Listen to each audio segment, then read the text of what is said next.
America കൂടെയുള്ള പല യാത്രകൾക്കിടയിലും പലവട്ടം ചിന്തിച്ചിട്ടുള്ള ഒരു കാര്യമാണ് എന്തായിരിക്കും ഇവരുടെ കൾച്ചറൽ ഹെറിറ്റേജ് എന്ന്.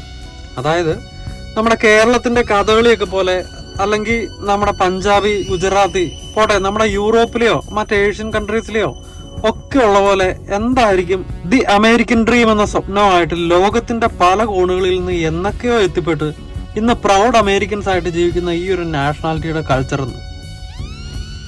അതിനുള്ള ഉത്തരം എനിക്ക് കിട്ടിയത് കൊടും മഞ്ഞത്ത് ഹൈവേ ക്ലോസ് ആയി വയോമിങ്ങിലെ ഒരു വില്ലേജിൽ കൂടെ ഡീടൂർ എടുക്കേണ്ടി വന്നപ്പോഴാണ്.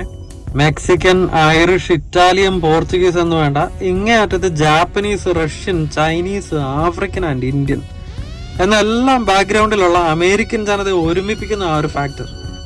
Yes, America's culture is the car culture. നമ്മുടെ ഒരു ചെറിയ ലോകപരിചയം വെച്ച് എനിക്കത് അംഗീകരിക്കേണ്ടി വന്നു. പിച്ച വെച്ച് നടക്കുന്ന കുട്ടികൾക്ക് പോലും സ്പാനറും മോട്ടറും പരിചയപ്പെടുത്തുന്ന അപ്പന്മാര്, മരിക്കണതിന് മുമ്പ് പേരക്കുട്ടികളുടെ കൂടെ ഒരു ക്ലാസിക് കാറെങ്കിലും റീസ്റ്റോർ ചെയ്യണമെന്ന ആഗ്രഹത്തോടെ ജീവിക്കുന്ന ഗ്രാൻഡ് പേരൻസ്, അല്ലെങ്കിലും ജീപ്പിന്റെയും GM-ന്റെയും ഫോർഡിന്റെയും ഷെവിയുടെയും കാഡിലാക്കിന്റെ ഒക്കെ നാട്ടിൽ കിടന്നിട്ട് ഇവിടുത്തെ കൾച്ചർ എന്നാന്ന് കിടന്ന എന്നെ പറഞ്ഞാൽ പോരെ.